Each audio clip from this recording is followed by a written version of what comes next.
Phil Fernandez, what is revenue performance management and why is it such a disruptor? Revenue performance management is a whole set of strategies that every company has to adopt to grow revenue. The world is completely disrupted in terms of how buyers and sellers find each other, and it's a new strategy that every company should adopt to grow faster. Well, according to your book, now is a buyer's and not a seller's market. Which companies are helping other companies find those buyers? Is it your Facebooks, your Googles? Is it a brand new world out dominated by the internet players?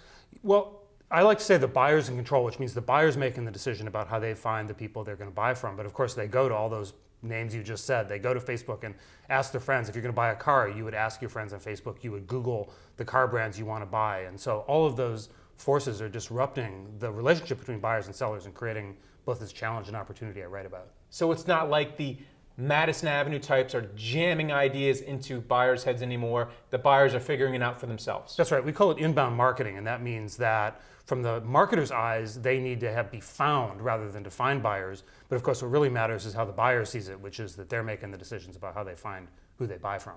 And what about Salesforce.com and other CRM tactics? How do they fit into revenue performance management? Well, Salesforce.com is sort of at the end of the funnel, if you will. They're an accounting system for names and phone numbers, but they don't help companies find their buyers. So Salesforce is really where ultimately the deal gets done, but all these things like Facebook and Google really matter today for the buyer.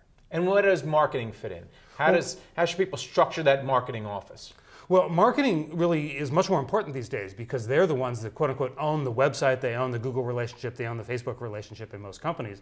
So they have to take a much bigger role in finding the buyer today. So they step forward and really become a peer with sales and putting revenue on the board in most companies. And speaking about revenue, in the book you recommend companies hire a chief revenue officer. What is that chief revenue officer supposed to do? Chief revenue officer is really the architect of revenue. They wake up every day and look after marketing and sales, not as just two departments, but as a single integrated team that puts revenue on the board every day.